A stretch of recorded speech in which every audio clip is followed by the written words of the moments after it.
अस्सलाम वालेकुम। मैं हूं सईद शेख और आपको वेलकम करता हूं। व्यूवर्स, जब पाकिस्तान में लोग 14 अगस्त को आज़ादी की खुशियां मना रहे थे, तभी किसी दूर दराज किसी दुश्मन मुल्क में किसी आईटी लैब में बैठे टेक्नीशियंस और हैकर्स कोई इंतहाई ख़तरनाक मंसूबा बना रहे थे। जी हाँ, ये मंसूबा था पाकिस्तान के अहम इदारे एफबीआर पर साइबर अटैक का। एफबीआर पर इंतहाई शदीद साइबर अटैक किया गया और एफबीआर की वेबसाइट्स हैक कर ली गईं। ये वेबसाइट्स 3 दिन तक डाउन रहीं।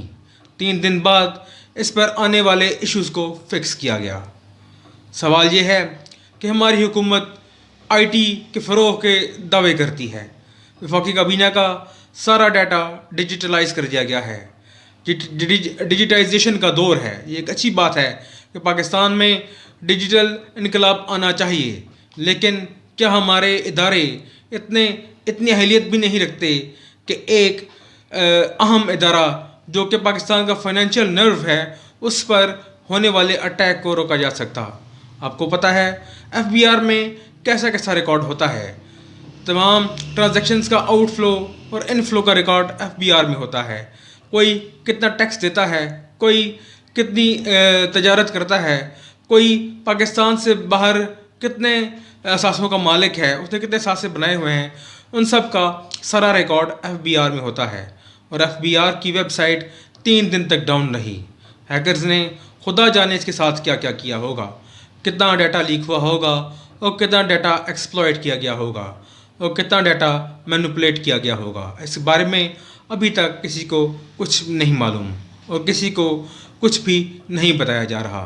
हमारे नीम ख्वानदा वज़ीर जो इस पर आकर बताते हैं कि किसने किस शख्स के ट्वीट को रीट्वीट किया, चोरी से ट्विटर का डाटा लेते हैं और उसको पब्लिक कर देते हैं, और उससे सवाल जब होता है कि डाटा आपने कहाँ से लिया, तो उसका जवाब नहीं दे सकते।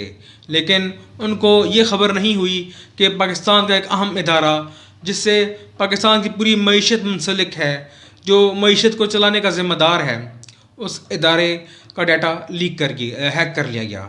उसके बाद ये डाटा ना सिर्फ हैक किया गया, बल्कि इसको दुनिया भर की वेबसाइट्स पर फ़रोख्त के लिए लगा दिया गया। और पाकिस्तानी लोगों को, पाकिस्तानी जो सोशल मीडिया टीम्स बनी होती हैं, जो एफआईए का साइबर क्राइम विंग है जो लोगों के ख़िलाफ़ मुकदमा दर्ज करता है, उसने अभी तक कोई कार्रवाई नहीं की। दूसरी बात, अब इलेक्ट्रॉनिक वोटिंग मशीन्स का पाकिस्तान में बहुत चर्चा हो रहा है।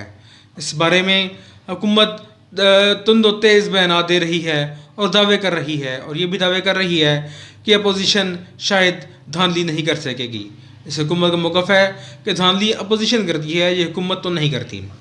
बहरहाल अब देखें, आज मैं एक माहिर की गुफ्तगू सुन रहा था जो कि आईटी के माहिर हैं। उनका कहना था कि इलेक्ट्रॉनिक वोटिंग मशीन में आप सिर्फ 0.7% डाटा में, 0.7% पोलिंग स्टेशनों के रिकॉर्ड में आप धुंध फैक्टर ऐड कर दें। अगर आपने डेस्का का ज़िमनी इलेक्शन फॉलो किया होगा तो आप बखूबी समझ गए होंगे कि धुंध फैक्टर से मेरी क्या मुराद है। उनका कहना था 0.7 पोलिंग स्टेशंस पर, यानी कि 600 पोलिंग स्टेशन पर आप ये हैक कर लें उसका डाटा, और बाकी जो भी मशीनें हैं उनको फोरेंसिक के लिए किसी भी इंडिपेंडेंट ऑब्जर्वर को भेज दें, तो इंडिपेंडेंट ऑब्जर्वर आपको क्लियर कर देगा। लेकिन इससे, उस हैकिंग से पाकिस्तान में 120 सीटें ले आने वालों को बआसानी 80 सीटों पर दिखाया जाएगा। दुनिया सारी इलेक्ट्रॉनिक वोटिंग मशीन सिस्टम को मुस्तरद कर चुकी है, जबकि यहाँ पे वोटिंग के मशीन के पास खड़े होकर उसको ऑन ऑफ करने के बाद ये बयान जारी कर दिया जाता है कि ये मशीनें हैक नहीं हो सकती। ये वो लोग हैं जो बस कंप्यूटर को देखकर उस पर ईमान ले आते हैं और समझते हैं कि जिसने कंप्यूटर रख लिया या जिन कौमों ने कंप्यूटर ऑपरेट कर लिया वो तरक्की याफ्ता कौमें बन जाती हैं।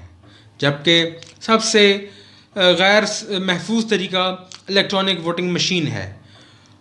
पहले तो ये होता था कि आपको मुख्तलिफ आरओज़ और पोलिंग एजेंट्स को अप्रोच करना पड़ता था, लेकिन अब ऐसा नहीं होगा। एक क्लिक से रिज़ल्ट बदल दिए जाएंगे और पाकिस्तान में एक नया तूफ़ान उठ खड़ा होगा। ویورس، الیکٹرانک ووٹنگ مشین کی مخالفت کا مطلب یہ نہیں ہے کہ ترقی کی مخالفت ہو رہی ہے. یہ جو مشینز ہیں ان پر ابھی تک فول پروف سیکیورٹی سسٹم نہیں لگایا گیا. یہی وجہ ہے کہ یورپ کے متعدد ممالک میں اس سسٹم کو ریجیکٹ کر دیا گیا ہے. دوسری بات یہ ہے کہ پاکستان میں پہلے ہی دھاندلی کا بہت شور اٹھتا ہے. اپوزیشن حکومت پر اور حکومت اپوزیشن پر، جبکہ عوام کسی سیکیورٹی ادارے پر الزام لگا دیتے ہیں کہ وہ دھاندلی میں ملوث ہے. اگر الیکٹرانک ووٹنگ مشینز کا سسٹم شروع ہو گیا جو کہ بآسانی ہیک ہو سکتا ہے، یہ سسٹم سوائے 2 یا 3 ممالک کے اور کہیں بھی نہیں چل رہا. اس لیے حکومت کو دوسروں کو جاہل کہنے سے بہتر ہے کہ خود اس سسٹم پر غور کریں. یہ صرف لوگوں کے اکاؤنٹس نہ ہیک کریں، نہ ان کے اسکرین شاٹس لے کر لگائیں، بلکہ اس سسٹم پر فل اسٹڈی کریں، ماہرین بلائیں، دنیا بھر کے ماہرین آئیں، وہ لوگوں کو اعتماد میں لیں اور ثبوت پیش کریں کہ یہ واقعی فول پروف سسٹم ہے. ورنہ پاکستان میں نئے سوالات اٹھنے شروع ہو جائیں گے اور پھر ایک نیا طوفان آ جائے گا، دھاندلی کا طوفان، جس کا جی چاہے گا وہ الزامات لگاتا پھرے گا. حکومت کو چاہیے کہ نون میں سے شین نکالنے کی کوششیں چھوڑے اور اپنے کاروبار زندگی چلانے پر توجہ دے. FBR کی پوری ویب سائٹ ہیک ہو جاتی ہے، پورا ڈیٹا ہیک ہو جاتا ہے، لیکن ہمارے ماہرین کیسے ہیں جو کہ دعوے تو بہت کرتے ہیں کہ پاکستان میں IT کو فروغ دیا جائے گا. اور یہ کوئی بری بات نہیں ہے. پاکستان میں ڈیجیٹائزیشن ہونی چاہیے، ہر ادارے میں ہونی چاہیے. اس سے لوگوں کا وقت بچتا ہے، لوگوں کو اپنے کاروبار چلانے میں، اپنا معاملات کرنے میں آسانی پیدا ہوتی ہے. لیکن یہ نہیں ہونا چاہیے کہ لوگوں کا اس سسٹم سے پھر اعتبار اٹھ جائے.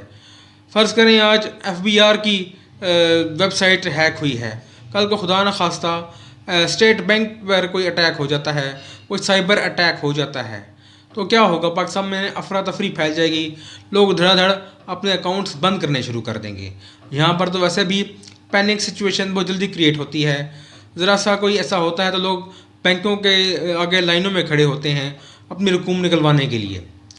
تو حکومت کو فول پروف انتظامات کرنے چاہیے. اگر یہ لوگ واقعی ہی پاکستان میں ڈیجیٹائزیشن کا عمل تیز کرنا چاہتے ہیں اور پاکستان کو ڈیجیٹل کرنا چاہتے ہیں تو اپنے جو منصوبے ہیں وہ فول پروف بنائیں. یہ نہ ہو کہ روز کوئی نہ کوئی کسی نہ کسی ادارے کی